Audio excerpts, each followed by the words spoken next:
esse povo judeu, começando lá atrás, já estavam como que com a pecha de serem um povo rebelde, arredio, desobediente a Deus e idólatra, buscando outros deuses. Então isso já era o que eles eram naquele momento.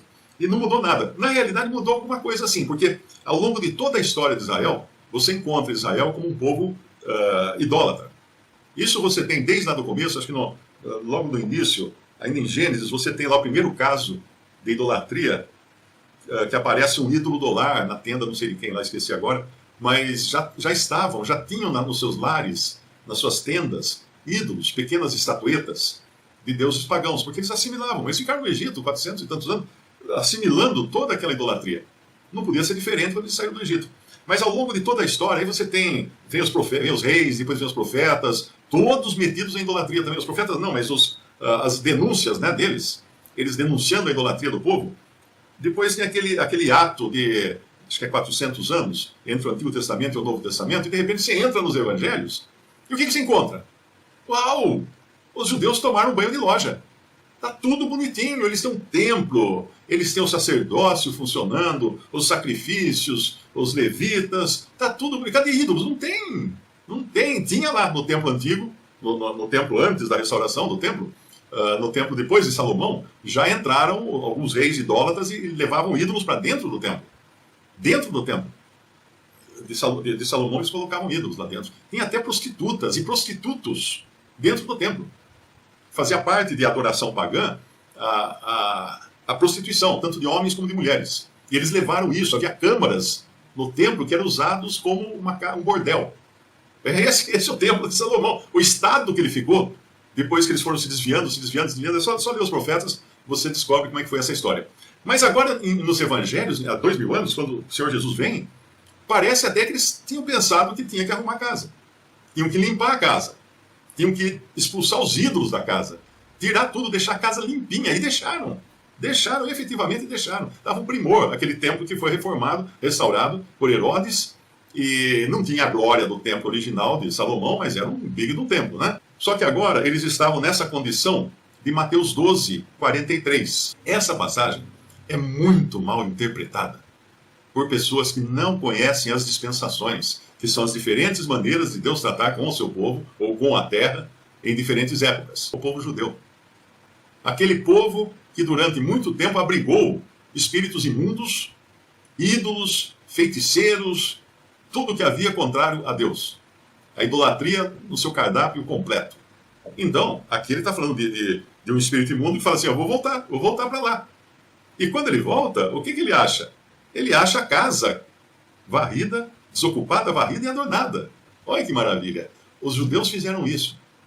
Os judeus fizeram exatamente isso. Então vai, no versículo 45, e leva consigo outros 7 espíritos piores do que ele. E entrando, habitam ali, e são os últimos atos desse homem, piores do que os primeiros. Agora aqui vem a frase que mostra, é a chave para entender essa parábola que o Senhor contou. Assim acontecerá também a esta geração má. Quem é a geração má? Os judeus. Os judeus. E estão até hoje nessa condição de geração má. Porque rejeitaram o Messias, crucificaram o seu Messias, pregaram ele na cruz e não apenas isso, mas proibiam as pessoas de falar dele. Prendiam os apóstolos porque eles pregavam o nome de Jesus. E até hoje, vai tentar pregar o evangelho na rua em Jerusalém, em outra cidade lá de Israel, você vê o que vai acontecer. Tem vídeos na internet de cristãos pregando o evangelho nas ruas de Israel e levando pedrada. Os caras pegam pedra e mandam pedra, não. Eles odeiam o nome de Jesus. Odeiam, nem para fingir, nem para ser diplomático. Odeiam o nome de Jesus, porque estão em rebelião ainda contra o seu Messias. Mas essa história vai terminar quando? Quando os espíritos imundos, de que fala essa passagem, voltarem para casa. E aí nós teremos o que é descrito em Mateus 24 como a grande tribulação. A grande tribulação, quando aquele povo vai sofrer horrivelmente, mais do que já tem sofrido, né? Tantas perseguições em todo o tempo da história, mas vão sofrer horrivelmente, porque ali eles vão receber o anticristo como Deus. Ele se assentará no trono de Deus querendo parecer Deus. E vão adorar o próprio enviado de Satanás como sendo Deus. Olha o ponto baixo em que vai chegar esse povo que um dia recebeu a lei, recebeu os oráculos de Deus. Eles vão chegar a esse ponto mais baixo, de receber um emissário de Satanás como sendo Deus. Isso aqui ele fala em 2 Tessalonicenses 2, versículo 3, ninguém de maneira nenhuma os engane, porque não será assim sem que antes venha a apostasia, que significa abandono da verdade, e se manifeste o homem do pecado, o filho da perdição, o qual se opõe e se levanta contra tudo o que se chama Deus ou se adora, de sorte que se assentará como Deus, no templo de Deus, que estará restaurado nessa ocasião, reconstruído nessa ocasião. Muitos têm muitas teorias, se vai construir o templo, vai reconstruir o templo. Bom, tem vídeo na internet dos chineses construindo um edifício de 20 andares, ou alguma coisa assim, em 3 dias, 4 dias. Então hoje, a tecnologia que existe, o templo pode estar até pronto no lugar, já o caminhão com as peças na carroceria e o motor ligado já. Então ele fala assim, vai, constrói, facilmente. Esse é o anticristo. A igreja não estará aqui nesse momento, hein? Lembre-se disso, nós estamos falando agora de Israel. A igreja não estará aqui no mundo nesse momento. Ela será tirada do mundo antes. E agora vós sabeis o que o detém para que a seu próprio tempo seja manifestado. O que detém a aparição do anticristo? Bom, existem várias coisas que o detêm. Uma é o Espírito Santo, que habita hoje na terra e habita na igreja.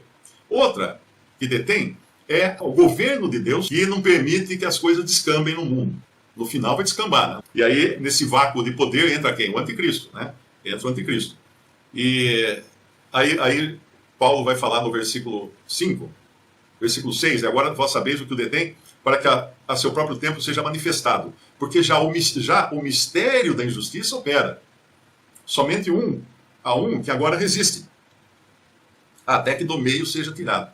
Então será revelado o iníquo, a quem o Senhor desfará pelo assopro da sua boca e aniquilará pelo esplendor da sua vinda. A esse cuja vinda é segundo a eficácia de Satanás, com todo o poder e sinais e prodígios de mentira. Então aqui é um ponto importante também, para a nossa época agora. Porque quando fala que já o mistério da injustiça opera, isso significa que o poder de Satanás e do anticristo já estão em operação nesse mundo, enganando as pessoas. Enganando as pessoas. Como o senhor fala numa outra carta, que há muitos anticristos, né? O anticristo não veio ainda, mas há muitos anticristos. Há muitos fazendo esse papel hoje. Então, quando ele fala aqui, a esse cuja vinda, no versículo 9, é a segunda eficácia de Satanás, com todo o poder e sinais e prodígios de mentira, esses falsos cristos que existem hoje, espalhados até pela cristandade, eles já estão fazendo um trabalho de formiguinha para seduzir as pessoas a ficarem amarradas a quê? Poder, sinais, prodígios. Mas o que mais tem hoje? O que mais tem? Pessoas que se dizem cristãs e não vivem sem uma dose, sem tomar uma dose todos os dias de profetadas, de revelações, de sonhos. Parece até que ocupar-se com Cristo é muito chato. Então tem que ter essa adrenalina dos falsos profetas nos púlpitos, dizendo, vai acontecer isso, vai acontecer aquilo, um dente de ouro na boca da irmã ali. Tem isso também, né? Tem, né? Tá aparecendo dente de ouro na boca das pessoas. Então nós não devemos ser ingênuos, achando que Satanás não tem poder. Ele tem. Ele tem poder. Essas coisas acontecem também até em religiões afro, acontecem coisas do Arco da Velha, acontecem milagres, acontecem sinais, acontecem línguas. Em tribos africanas falam outras línguas. Dos cultos deles, lá, os deuses deles. Tem uma história muito interessante. Isso aconteceu, eu acho que no começo do século XX, se não me engano, de um missionário que trabalhava na África, voltou para os Estados Unidos e foi convidado para ir em diferentes igrejas. Tal. Aí ele foi em uma e tinha uma mulher, eu acho que era um homem, não me lembro agora a história corretamente, mas falando em línguas. Ele saiu indignado da igreja, né? Ele saiu, aí o irmão que o levou, que o convidou, o que aconteceu? Você está tão bravo, tão chateado? Falei, sabe o que é? Eu morei numa tribo que falava essa língua que ela estava falando aí no púlpito. Então eu sei o que ela estava falando. E ela estava amaldiçoando Jesus. Ela estava blasfemando contra Cristo. E ninguém estava entendendo. Eu vou falar, aleluia, glória a Deus, e ninguém entendendo. Porque as pessoas querem o auê. É o auê. Né? Você não pode ir na boate, não pode ir no show do Rock in Rio, então vai na igreja, que lá também é muito agitado, tem luz piscando, tem gente gritando, gente rodopiando, caindo no chão, dando cambalhota. Tem tudo isso que você vai encontrar nos lugares que são destinados à carne. E a carne religiosa quer essas coisas também. Então aqui, a esse cuja vinda, versículo 9, é segundo a eficácia de Satanás, com todo o poder, sinais e prodígios de mentira, e com todo o engano da injustiça, para os que perecem, porque não receberam o amor da verdade para se salvarem. Por isso, Deus lhes enviará a operação do erro, para que creiam a mentira. Para que creiam a mentira. Isso aqui é depois do arrebatamento. Isso aqui é para os que ficarem aqui na terra.